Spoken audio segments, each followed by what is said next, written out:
Shalom.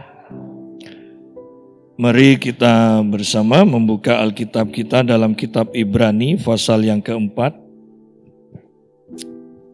Kitab Ibrani pasal yang keempat, mulai ayat yang pertama.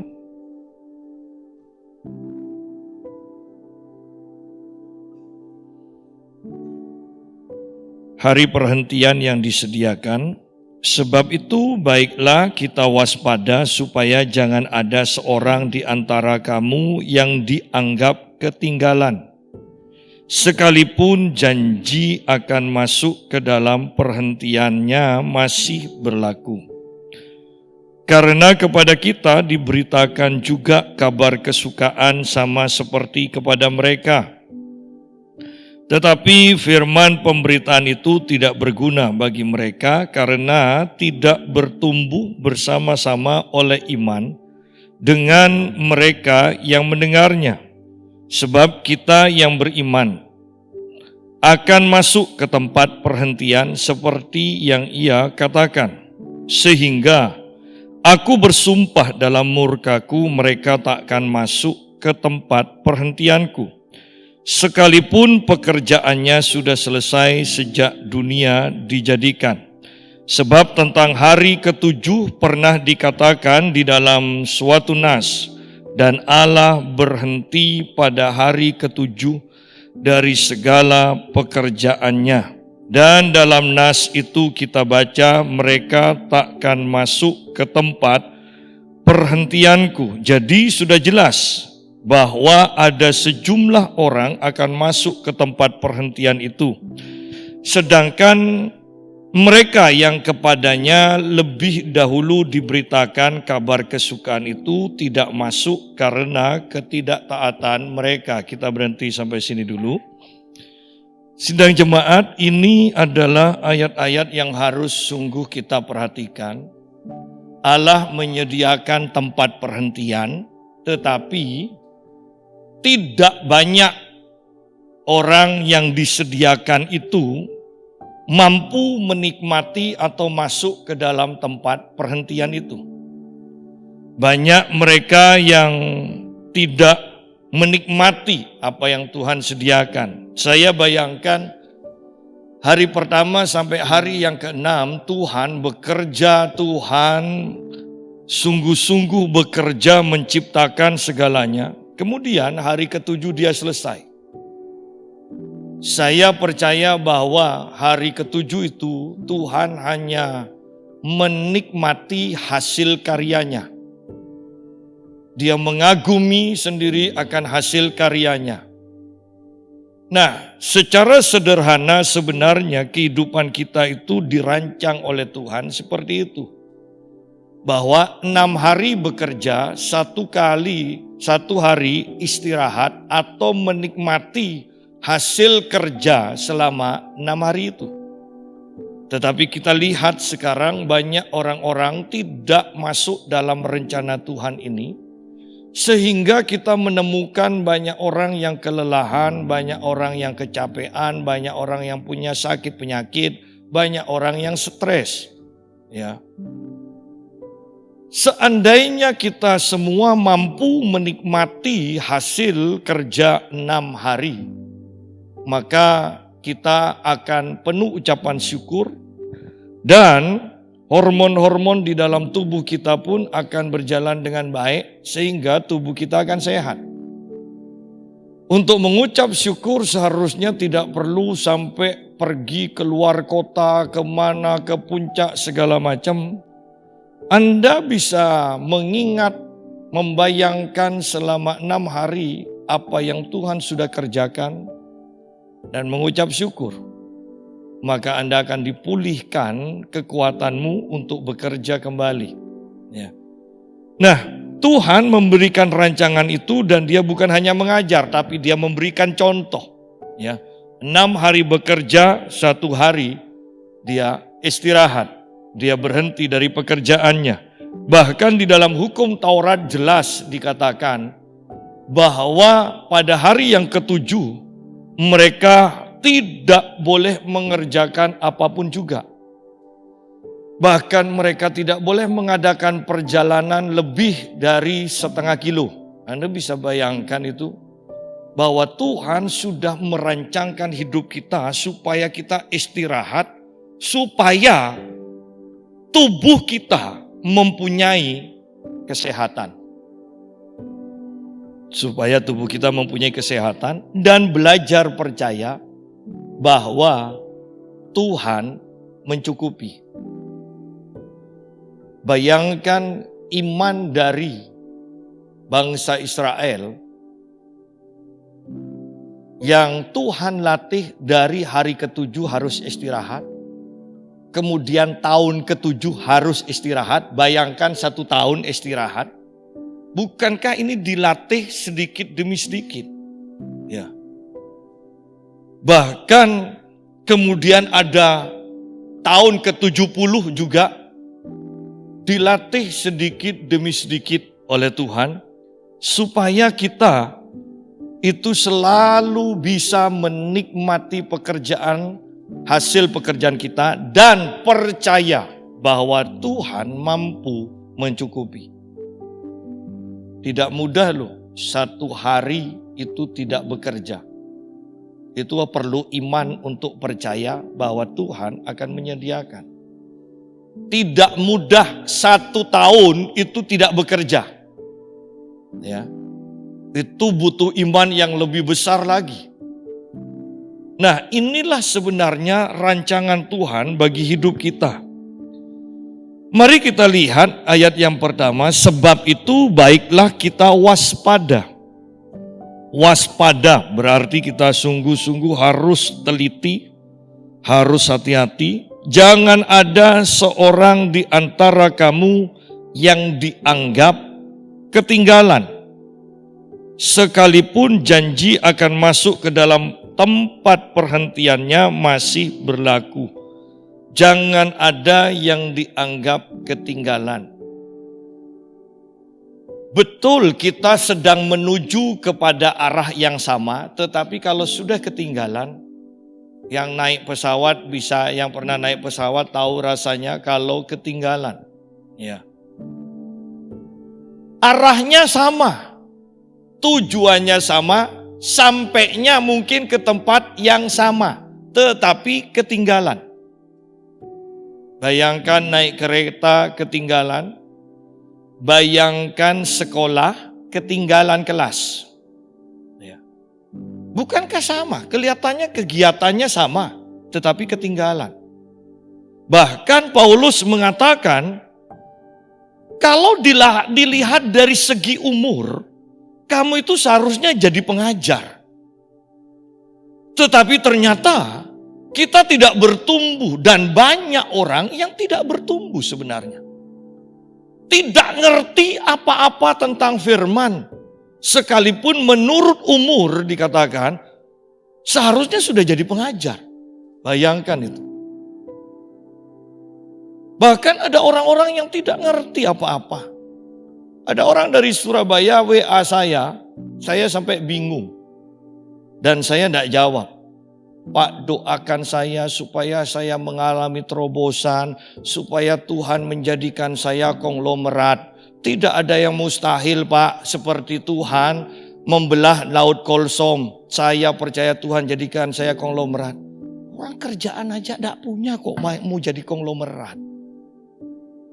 Orang dia utangnya banyak, kerjaan tidak ada, minta Tuhan jadikan dia konglomerat. Kan tidak ngerti firman. Karena Tuhan katakan, yang tidak bekerja jangan makan. Ini hanya untuk makan, belum sampai ke mencukupi atau bahkan ke konglomerat. Untuk makan aja harus kerja. Artinya bahwa banyak orang yang tidak ngerti firman. Ada orang-orang yang selalu mengejar pendeta-pendeta untuk didoakan, tetapi tanggung jawabnya untuk belajar firman dan melakukan firman itu tidak dilakukan. Kan sebenarnya doa itu Sampai dalam taraf ketika kita sudah tidak mampu lagi. Padahal semua kita sudah lakukan tetapi ketemu dengan pintu yang tertutup. Baru di sana doa itu bekerja. Ini belum pernah belajar firman. Tidak melakukan firman. Kalau ada masalah minta doa dan berpikir dengan doa semuanya selesai. Kalau doa itu tidak dijawab, mereka akan mengecam pendeta itu tidak diurapi dan mereka cari pendeta yang lain. Dan terus seperti itu. Lihat bahwa banyak orang yang tidak pernah sampai ke dalam tempat perhentian Tuhan. Sebab itu baiklah kita waspada. Perhatikan, waspada. Supaya jangan ada seorang di antara kamu yang dianggap ketinggalan. Dianggap ketinggalan. Jangan ada seorang di antara kamu yang dianggap ketinggalan. Berarti yang menganggap ini kan Tuhan. Kita berpikir tidak ketinggalan. Dan bayangkan orang yang ketinggalan selalu ribut. Dan minta pengertian. Ya. Tetapi yang namanya pesawat pintu sudah ditutup. Anda mau ngomel, mau apapun juga, mau rembukan, mau diplomasi, tetap tidak dibuka. Bisa bayangkan? Ketika waktunya sudah habis. Dan kita tetap merasa semuanya baik-baik saja. Ingat, tidak ada penundaan. Seperti yang saya katakan, kenapa di akhir zaman nanti itu pengangkatan, ada yang diangkat waktu di tengah mereka penggilingan. Mereka menggiling diangkat. Berarti ini waktunya siang. Waktu tidur, waktu tidur ada yang diangkat. Berarti ini berbicara pada waktu malam. Artinya kita tidak akan punya kesempatan begini. Wow, pengangkatan sudah dimulai di Amerika. Karena kita siang, di sana malam. Dan kita mendengar, wow, sudah terjadi pengangkatan. Saya mau cepat-cepat bertobat. Tidak bisa. Mau Amerika, mau Indonesia, mau dimanapun juga di Afrika, waktunya bersamaan. Sehingga sekali itu terjadi, kita mau teriak bagaimanapun, minta pengertian Tuhan, minta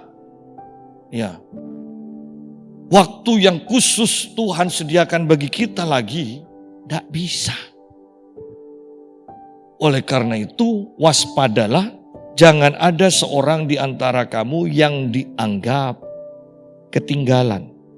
Sekalipun janji akan masuk ke dalam perhentiannya masih berlaku. Karena kepada kita diberitakan juga kabar kesukaan sama seperti kepada mereka. Tetapi firman pemberitaan itu tidak berguna bagi mereka karena tidak bertumbuh bersama-sama oleh iman dengan mereka yang mendengarnya. Bahwa perbandingannya ini adalah umat Tuhan di dalam perjanjian baru dengan umat Tuhan di dalam perjanjian lama, bangsa Israel yang dalam perjalanan dari Mesir ke tanah Kanaan. Perbandingannya itu. Tetapi ternyata baik perjanjian lama maupun perjanjian baru, umat Tuhan yang keluar dari Mesir ke Kanaan dengan umat Tuhan di dalam perjanjian baru yang keluar dari cengkraman kuasa kerajaan kegelapan dipindahkan, kata kitab Kolose, ke raja anaknya yang terang, itu ternyata sama. Kuncinya ini, karena kepada kita diberitakan juga kabar kesukaan yang sama. Ternyata sama. Mereka keluar karena firman Tuhan. Kita juga keluar dari kebiasaan lama kita karena firman Tuhan. Sama, mendengar firman Tuhan yang sama. Tetapi responnya berbeda. Setiap orang mendengar firman yang sama, tetapi responnya pasti berbeda.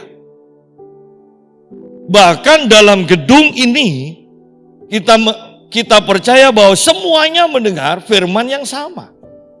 Tetapi seberapa banyak yang kita tangkap, seberapa banyak yang kita mengerti, seberapa banyak dari kita yang mau melakukan firman, berbeda satu dengan yang lain. Dan kalau menyadari hal itu, maka kembali kita dalam mendengar Tuhan dan untuk meresponi firman Tuhan pun, kita harus bergantung kepada Roh Kudus.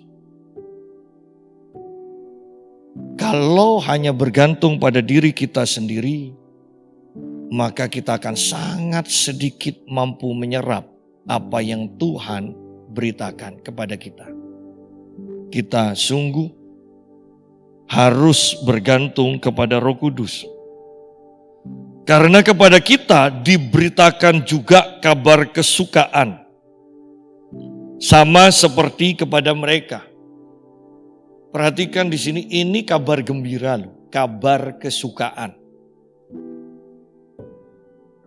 Bahwa saya sudah lama sekali tidak lihat siaran berita, karena selalu beritanya COVID. Saya tidak lihat, karena firman Tuhan katakan berita kesukaan. Berita gembira. Tergantung dari sudut pandang mana, perhatikan, kita kembali bisa menangkap firman Tuhan. Kalau kita perhatikan Alkitab dari awal berbicara penyediaan Tuhan. Di akhir Alkitab, kitab Wahyu berbicara tentang pesta. Ada penyediaan, ada sukacita. Adam ditempatkan di Taman Eden yang berbicara tentang penyediaan Tuhan yang limpah. Kalau Anda membaca, mungkin ya Pak, itu awal sampai akhir. Sebenarnya awal sampai akhir pun itu sudah mencukupi, ya. Sudah bisa dipercaya ini rencana Tuhan. Mau di tengah pun kita hanya membaca tentang kemenangan demi kemenangan yang dialami oleh berbagai orang yang mengalami berbagai masalah. Ujung-ujungnya kemenangan demi kemenangan. Tetapi seringkali yang kita pikirkan hanya kesusahan, kegagalan, kemiskinan, sakit penyakit, kematian, dan sebagainya. Tetapi kalau kita mau sungguh-sungguh mempelajari firman Tuhan dan menangkap kebenarannya, maka kita akan penuh dengan sukacita karena Allah memberitakan kabar kesukaan. Mau bicara antikris pun, kita tahu bahwa antikris hanya ditiup oleh Tuhan, maka antikris pun itu habis. Tidak sempat perang tinju-tinjuan, itu tidak sempat. Ya. Hanya Tuhan mengeluarkan suaranya dan antikris dan antek-anteknya semuanya musnah. Tetapi herannya gereja begitu membesar-besarkan antikris. Ya. Bahkan kalau kita salah mendengar, salah meresponi. Ketika Amerika presidennya sudah mengumumkan bahwa Amerika menyediakan 900 triliun lebih untuk menghadapi pandemi yang baru. Artinya mereka sudah percaya bahwa setelah virus COVID ini akan ada virus yang lain. Iya, karena itu memang dibuat oleh manusia. Sehingga mereka sudah menyediakan. Perhatikan, Amerika menyediakan, bayangkan kalau kita mendengar ini dengan sudut pandang yang salah, maka kita akan ketakutan. Belum apa-apa sudah ketakutan. Tetapi bisakah Anda membayangkan bahwa bahkan pandemi pun itu sama seperti ketika para murid ada di atas perahu dan Yesus masuk ke perahu itu, maka badai ombak sekalipun tidak membawa pengaruh bagi orang-orang yang di perahu itu. Bahkan dikatakan ketika Yesus disuruh naik, dalam sekejap mereka sampai ke tujuan. Tergantung dari sudut pandang mana kita akan melihatnya. Bagi kita seharusnya kita sekarang mulai menyadari bahwa Allah yang Maha Kuasa mampu melakukan apapun juga, mampu melindungi kita, mampu memberkati kita, sehingga kabar kesukaan yang disampaikan itu tidak sia-sia. Artinya, kabar kesukaan dari Tuhan akan mendatangkan sukacita kepada kita. Karena kepada kita diberitakan juga kabar kesukaan sama seperti kepada mereka. Tetapi firman pemberitaan itu tidak berguna bagi mereka. Firman itu tidak berguna bagi mereka karena tidak bertumbuh bersama-sama oleh iman dengan mereka yang mendengarnya. Tidak bertumbuh. Bagaimana firman itu bertumbuh? Ketika kita lakukan. Ketika kita percayai dan lakukan, firman itu bertumbuh. Tetapi kalau kita tidak percayai, atau sudahlah semua orang pasti ngaku percaya. Kalau kita tidak melakukan, maka kita tidak akan bertumbuh. Semua orang percaya bahwa perpuluhan itu membuka tingkap surga. Iya, percaya. Tetapi apakah semua orang melakukan? Tidak. Dan hanya orang yang melakukan yang akan melihat penyediaan Tuhan, sehingga mereka bertumbuh untuk berani memberikan terus dalam keadaan apapun, karena mereka mengalami, mereka bertumbuh di dalam karya Tuhan. Apakah semua percaya bahwa doa itu penting dan mendatangkan mujizat? Pasti semuanya percaya. Tetapi apakah mereka sampai dalam level melakukannya? Ketika mereka melakukan, maka mereka bertumbuh. Awalnya jawaban yang mungkin sepele, kemudian semakin besar. Bahkan yang tidak kita pikirkan, Tuhan berikan melalui doa. Itu namanya bertumbuh. Ya.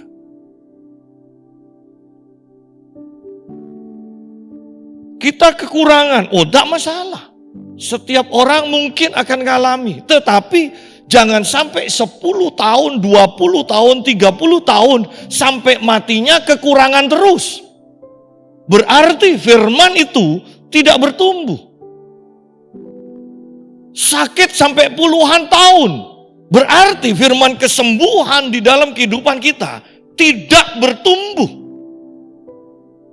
Tidak masalah, saya mau katakan tidak masalah kita sakit.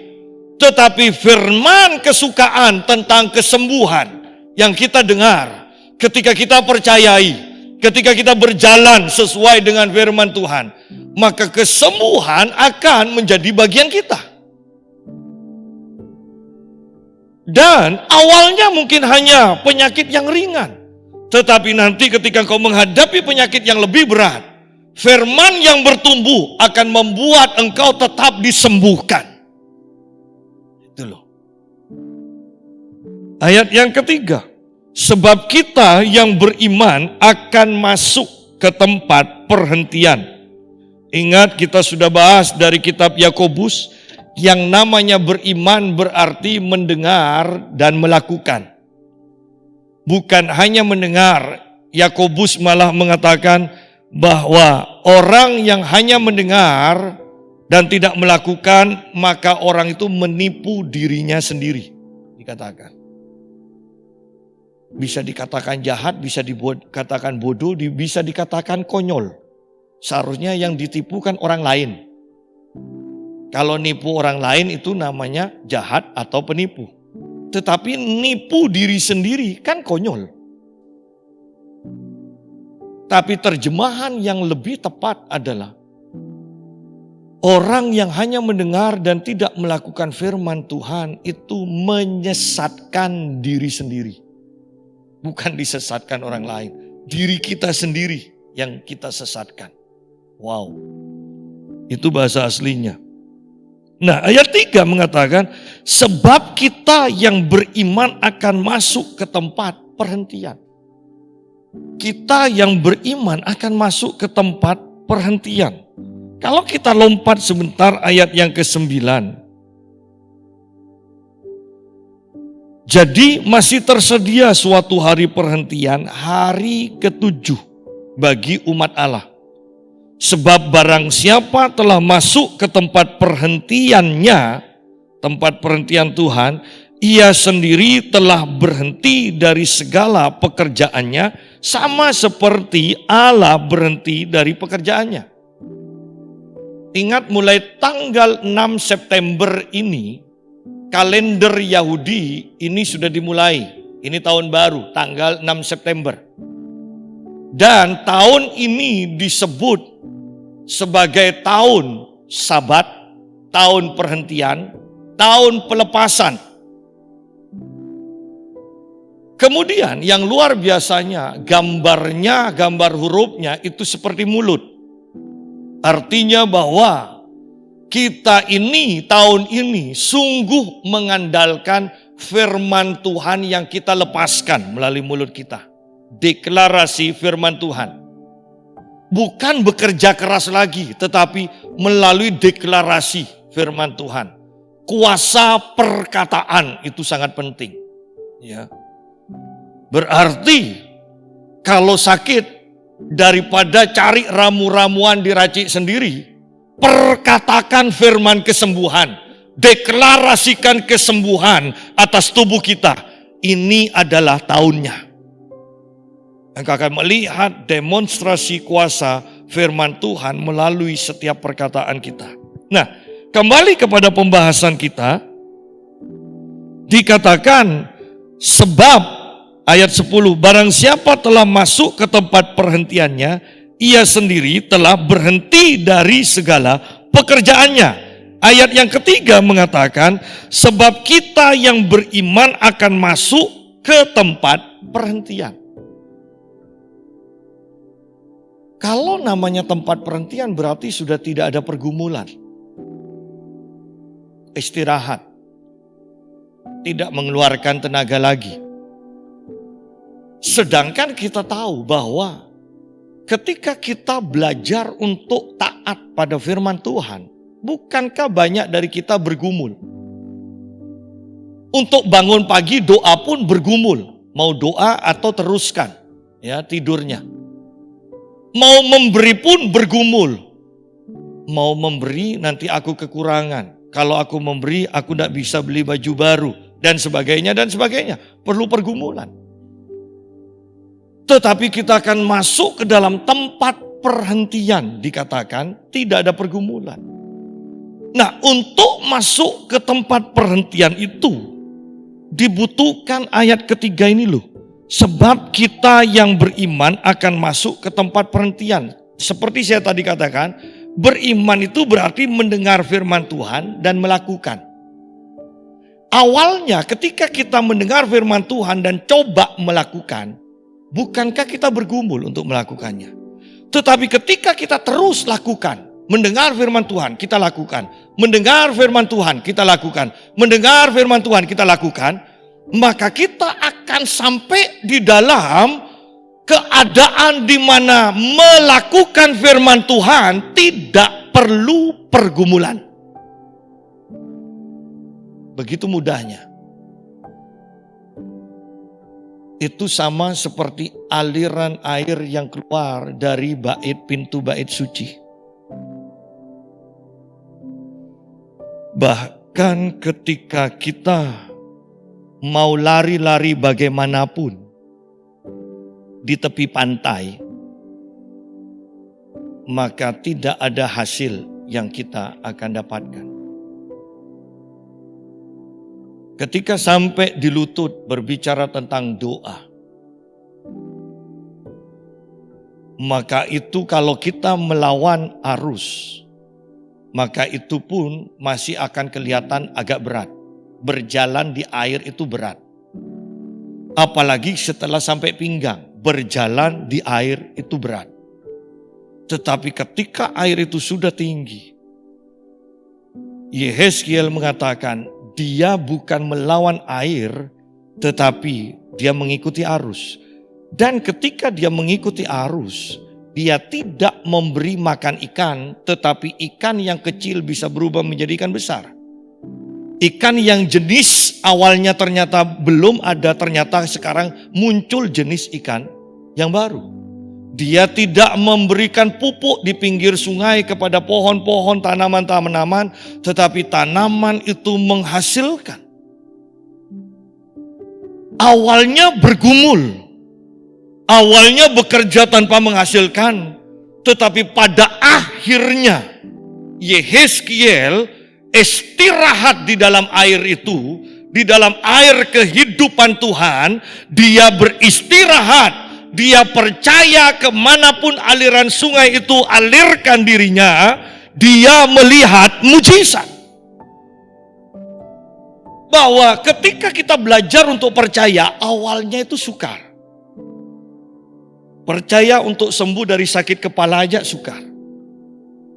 Tetapi ketika engkau terus belajar, percaya, Anda akan sampai dalam taraf, sekalipun dokter memvonis engkau punya sakit jantung, engkau akan begitu mudahnya pada percaya kepada firman Tuhan, bahwa oleh bilur-bilur Tuhan Yesus, aku sudah disembuhkan.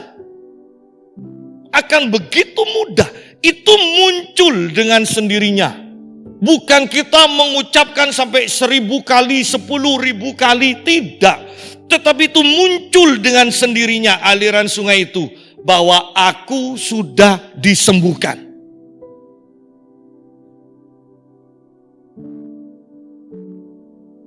Sama dengan keuangan. Ketika Anda terlatih, Anda sudah bertanggung jawab untuk melakukan firman Tuhan, melakukan firman Tuhan. Pada akhirnya Anda akan sampai ke dalam aliran sungai itu, yang bahkan ketika engkau tidak punya uang sekalipun, Anda percaya pasti Tuhan sediakan. Dan itu tidak ada pergumulan. Itu tidak tidak harus dilakukan melalui mengucapkan firman sampai 10.000 kali, tidak. Itu muncul dengan sendirinya keyakinan iman. Oleh karena itu, ketika seseorang itu WA saya, doakan saya untuk jadi konglomerat, dasar firmannya itu mana? Nah, kembali, pemberitaan kabar kesukaannya itu mana? Kalau tidak ada dasar firmannya, jangan didoakan. Sudah, pasti bukan kehendak Tuhan. Ya. Nah, kembali kepada ayat yang ketiga, sebab kita yang beriman akan masuk ke tempat perhentian. Seperti yang ia katakan. George Muller terkenal sebagai Rasul Iman. Dia mempunyai dan harus bertanggung jawab kepada anak yatim piatu sebanyak 10.000 anak. Dan dia tidak punya pekerjaan. Dia tidak menjalankan proposal. Kekuatannya adalah doa. Bahkan ketika satu pagi dia sudah mendapat laporan beras tidak ada. Dia begitu tenangnya. Dia begitu yakin bahwa hari ini pun Tuhan sediakan. Dan tidak lama kemudian truk-truk berdatangan mengirimkan makanan. Ada perusahaan yang mempunyai masalah apa soal produksi, ya, salah pesanan, akhirnya tidak diterima dan diberikan kepada panti asuhan itu. Dan itu bukan sesuatu yang luar biasa sampai dalam taraf seperti itu bagi George Muller. Itu adalah hal yang biasa bahwa Allah pasti menyediakan. Tetapi saya percaya awalnya tidak mungkin seperti itu. Begitu mudahnya percaya. Itu perlu dilatih pergumulan sampai kita masuk ke tempat perhentian tanpa pergumulan lagi. Kita hanya mengalir dalam mentaati. Sebab kita yang beriman akan masuk ke tempat perhentian seperti yang ia katakan, sehingga aku bersumpah dalam murkaku mereka takkan masuk ke tempat perhentianku. Ini adalah tentang orang-orang Israel di padang gurun yang diajar tidak mau taat, diajar lagi tetap tidak mau taat, diajar lagi tetap tidak mau taat, selalu ngomel. Selalu ngomel. Iya. Kelihatannya sepele, selalu ngomel. Tetapi ngomel ini kan selalu ada di mana-mana kan? Kurang uang ngomel, sakit sedikit ngomel, janjian telat sedikit ngomel. Ngomel ini ada di mana-mana. Ya. Kelihatannya bukan dosa berat, tetapi ada di mana-mana. Ternyata bangsa Israel juga tidak masuk ke tempat perhentian. Orang yang ngomel ini kan biasanya pasti tidak bisa taat, ya kan? Mereka tidak masuk ke dalam tempat perhentian. Bahkan sampai ada tertulis begini, sehingga aku bersumpah dalam murkaku. Tuhan bisa sampai murka. Anda bisa bayangkan begini. Allah yang maha kasih sampai murka itu ya apa? Ini bukan Allah adalah Allah kasih, Allah yang maha kasih sampai murka. Hanya dosa yang sepele. Menurut kita dosa sepele. Ya tanda kutip, dosa sepele. Artinya tidak mau dan tidak bisa percaya kepada Tuhan. Hanya itu aja. Bagi orang dunia mungkin kan tidak membunuh, kan tidak korupsi. Hanya ngomel, tidak ada yang dirugikan. Padahal ngomel berarti tidak percaya, tidak mensyukuri akan karya Tuhan. Bagi orang mungkin kita tidak melakukan dosa yang besar. Tetapi saya mau katakan, bukankah ngomel itu harus keluar suara? Dan ketika keluar suara, bukankah itu impartasi roh?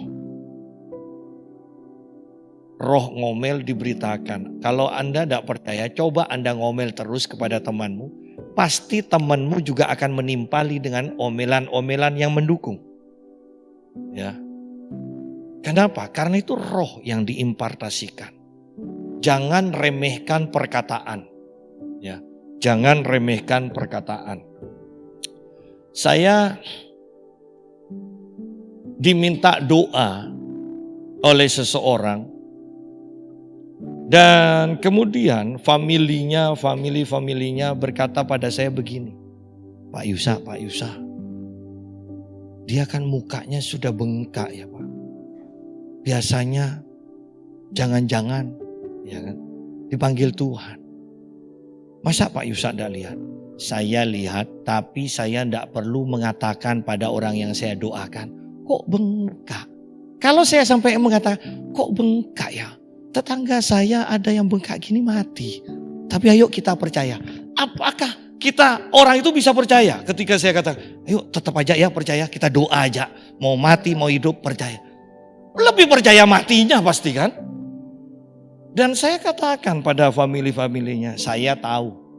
Tetapi saya tidak akan pernah memberitahukan, bahkan seandainya Tuhan berbicara pada saya, Dia akan angkat orang itu, saya tidak akan beritahukan.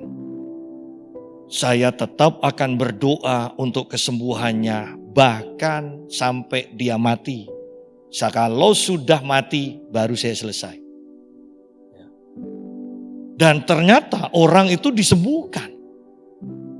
Dikatakan dalam waktu tidak sampai 1 minggu, keluarganya mengatakan, Pak, sudah keluar dari rumah sakit, Pak. Sudah sembuh. Bisa bayangkan kalau saya keceplosan ngomong, Pak, mukanya kok sudah bengkak semua ya, Pak. Dan Bapak itu katakan, iya Pak Yusa, ini Pak, ini agak sesak saya Pak nafasnya. Mungkin karena itu. Oh iya Pak, peredarannya, darahnya tersumbat semua. Cepat itu matinya. Cepat, pasti cepat. Ya. Bahwa ingat di sini, dosa yang menurut kita sepele, ngomel. Ternyata bisa bikin murka Tuhan. Ya. Sehingga aku bersumpah dalam murkaku, mereka takkan masuk ke tempat perhentianku. Sekalipun pekerjaannya sudah selesai sejak dunia dijadikan. Pekerjaan Allah khusus untuk hal ini, untuk bangsa Israel, pekerjaan Allah menyediakan tanah Kanaan itu sudah selesai. Bukan waktu bangsa Israel itu keluar dari Mesir, tetapi sejak dunia itu belum diciptakan, Allah sudah merancangkan bahwa tanah Kanaan nanti ini untuk umatku. Sudah selesai, sudah disediakan. Jangan kita berpikir orang yang mati karena penyakit, Allah sebenarnya memang tidak sediakan kesembuhan. Oh tidak, Allah sudah sediakan kesembuhan. Karena di atas kayu salib Yesus sudah katakan, sudah selesai penyediaan pengampunan, penyediaan berkat keuangan, penyediaan kesembuhan. Sudah selesai, kata Yesus.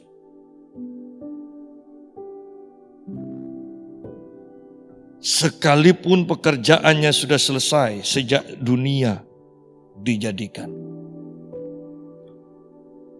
Oleh karena itu, ketika salah satu orang di atas kayu salib mengatakan, Tuhan, ingat aku ya. Dan Yesus katakan, hari ini pun engkau bersama aku. Kenapa? Karena sudah selesai. Semuanya sudah disediakan. Di dalam kitab 1 Korintus pasal yang pertama juga dikatakan, sampai kita ini bertemu dengan Tuhan, kita ini tidak kekurangan satu karunia pun dikatakan. Apa yang kita butuhkan Tuhan sudah sediakan. Ayat yang keempat, sebab tentang hari ketujuh pernah dikatakan di dalam suatu nas, dan Allah berhenti pada hari ketujuh dari segala pekerjaannya. Dan dalam nas itu kita baca, mereka takkan masuk ke tempat perhentiannya. Sudah disediakan, tetapi banyak yang tidak mau menikmati apa yang disediakan Tuhan.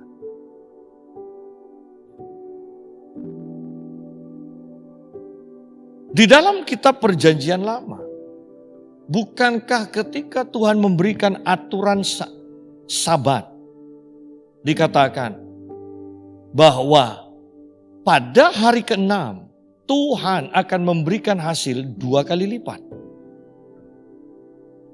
untuk menutupi hari yang ke-7 itu. Jadi Tuhan menyediakan setiap perintahnya. Pasti Tuhan rancang bukan untuk membuat kita menderita, tetapi semuanya dirancang Tuhan untuk kebaikan kita. Hanya apakah kita sudah terlatih untuk percaya dan mau percaya kepada Tuhan? Itu saja. Ya.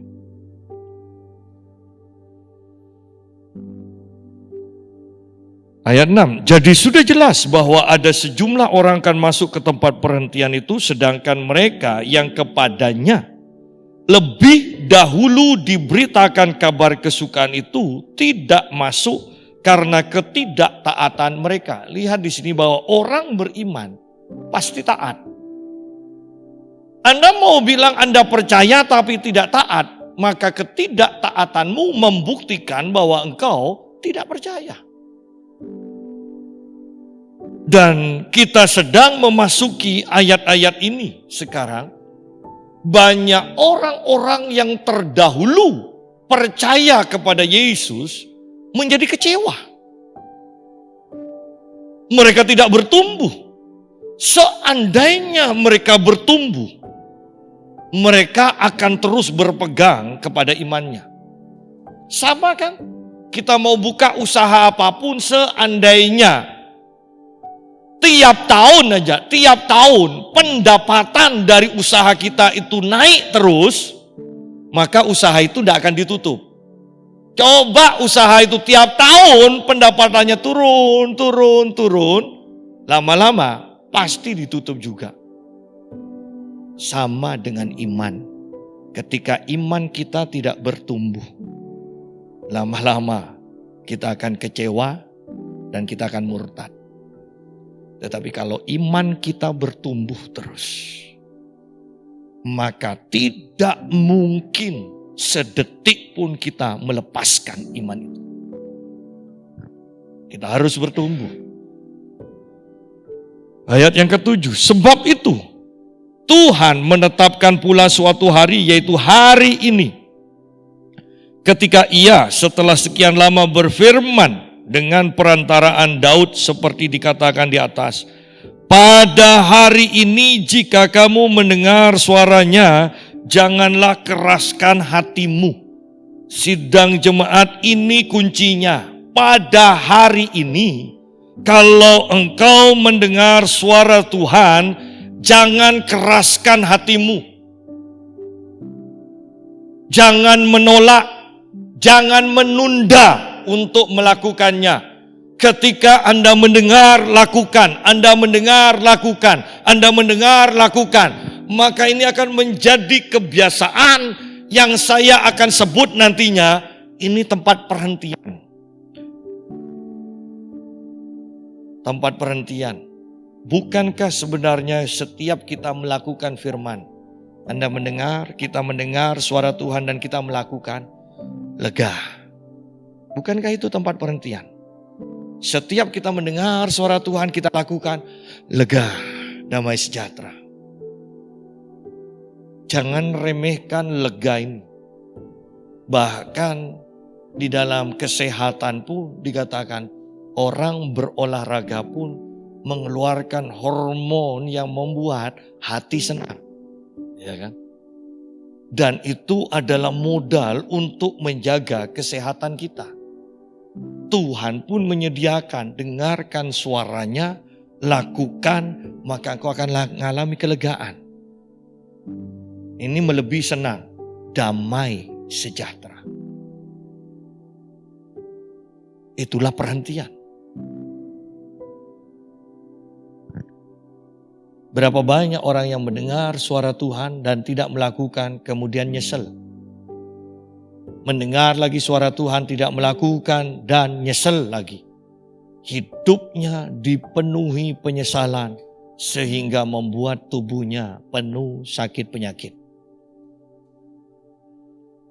Ayat yang ke-8, sebab andai kata Yosua telah membawa mereka masuk ke tempat perhentian, pasti Allah tidak akan berkata-kata kemudian tentang suatu hari lain. Jadi masih tersedia suatu hari perhentian, hari ke-7 bagi umat Allah. Masih tersedia dikatakan bahwa tempat perhentian di dalam perjanjian lama hanya berbicara tentang kehidupan jasmani, penyediaan jasmani. Tetapi perhentian di dalam perjanjian baru berbicara tentang hati kita yang penuh dengan damai sejahtera, penuh dengan ketenangan, penuh dengan iman sehingga kita tidak bergumul lagi. Tidak ada pergumulan.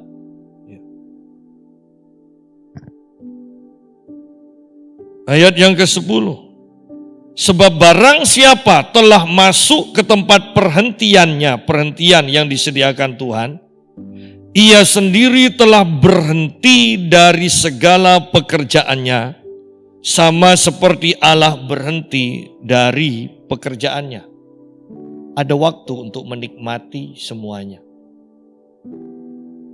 Bergumul boleh, tetapi Anda harus sampai dalam waktu yang ditetapkan, yaitu perhentian. Kalau Anda bergumul terus, Anda akan mengalami kelemahan. Semakin bergumul dan tidak habis-habisnya bergumul, Anda akan lemah. Sekuat apapun iman kita, kalau kita tidak pernah masuk ke dalam tempat perhentian, maka iman kita akan mulai goyah. Jadi, usahakan sampai ke dalam tempat perhentian.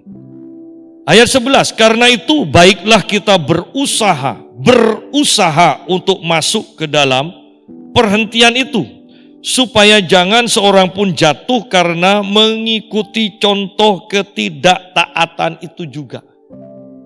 Berarti contohnya itu contoh ketidaktaatan membuat bangsa Israel tidak masuk ke tempat perhentian. Ketidaktaatan membuat kita tidak pernah sampai dan masuk mengalami tempat perhentian. Hanya ketaatan saja yang akan memimpin kita masuk ke dalam tempat perhentian Tuhan. Di mana ada penyediaan, di mana ada keyakinan iman bahwa kita tidak perlu khawatir karena Tuhan menyediakan. Hanya ketaatan saja yang akan membawa kita sampai ke dalam tempat perhentian itu. Tapi ketika kita terus-menerus terlatih untuk tidak taat, seumur hidup kita akan hidup dalam pergumulan. Hidup dalam pergumulan.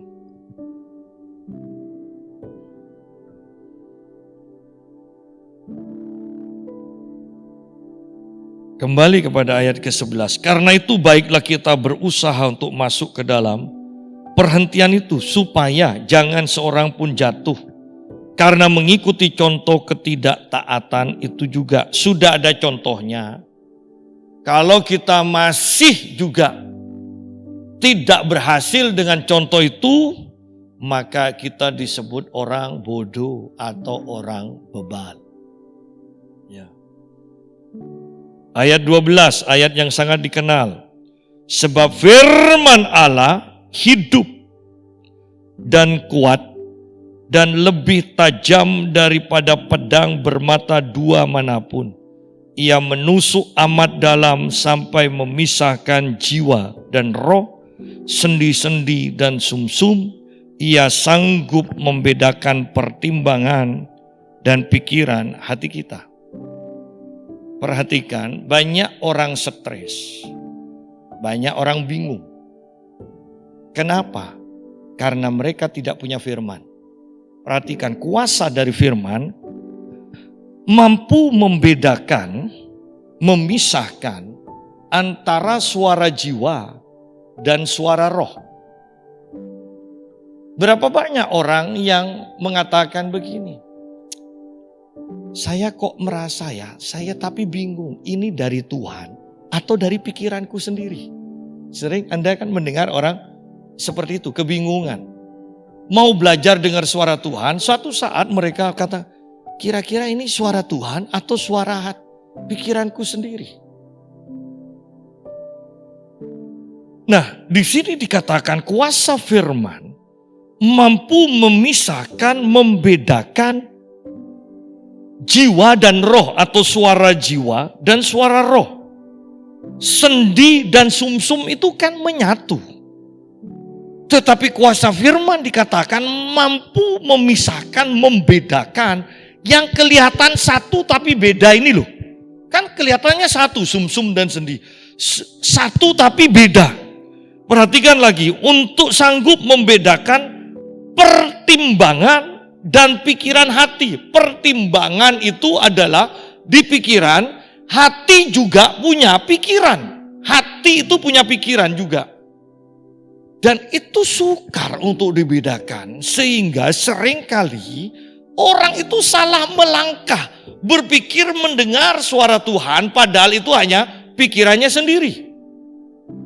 Saya percaya Pak, satu saat bahwa saya akan mempunyai perusahaan sendiri.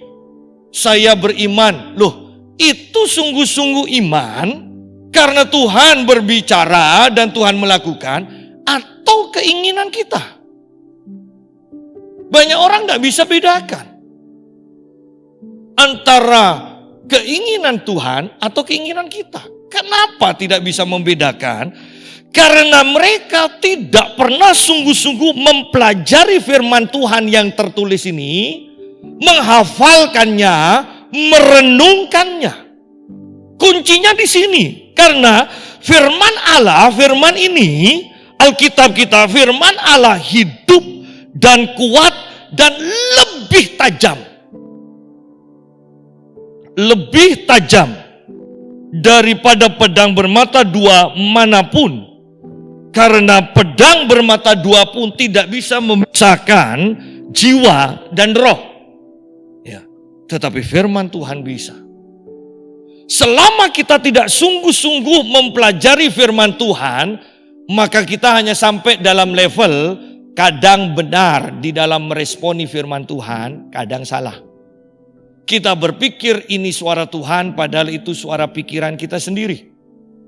Karena kalau Tuhan berbicara lewat roh kita.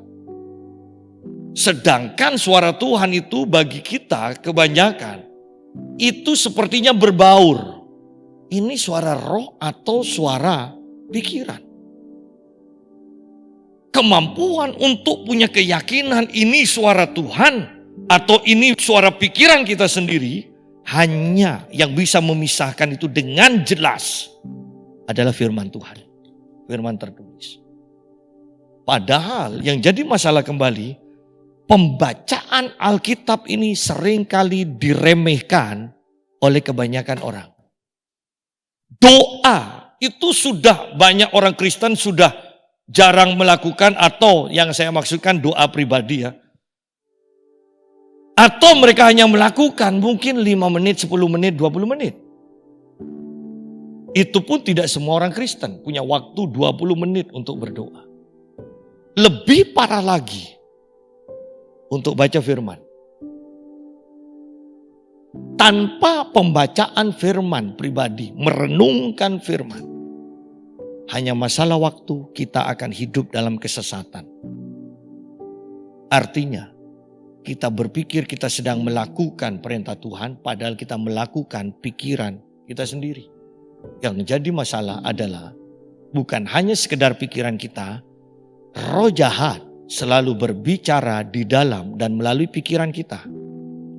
Roh Tuhan selalu berbicara melalui dan di dalam hati kita, roh kita. Itu yang jadi masalah. Bukan hanya soal baik atau tidaknya, tetapi soal ini asalnya dari mana. Karena kalau setan tidak bisa membuat engkau melakukan hal yang jahat, dosa, maka setan akan dorong engkau untuk melakukan kebaikan. Tetapi ingat, kebaikan yang dari setan akan membuat engkau sombong. Yang berarti kita mencuri kemuliaan Tuhan. Hati-hati, betapa pentingnya firman Tuhan, firman Tuhan, firman Tuhan. Bahkan untuk doa Anda mungkin tidak punya waktu, tidak bisa doa.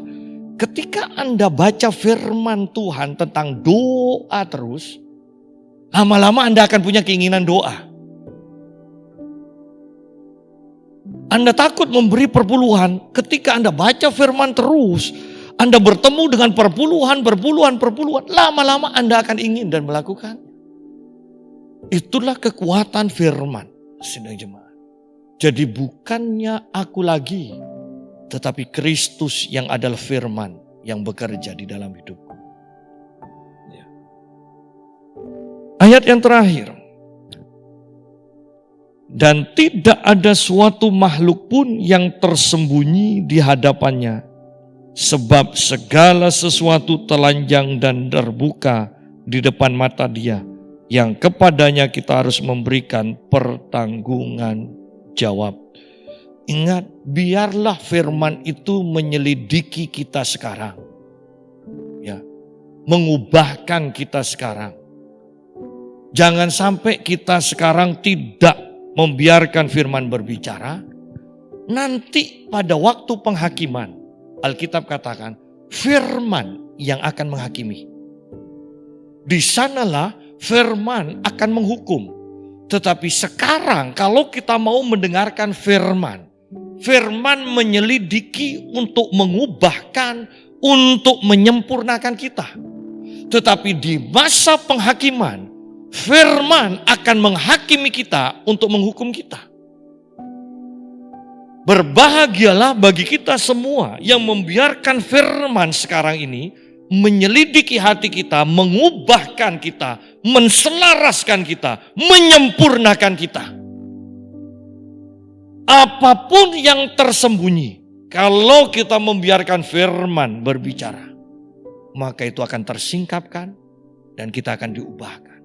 Terus diubahkan, terus diubahkan. Maka kita akan hidup dalam kedamaian, tempat perhentian Tuhan. Tuhan memberkati.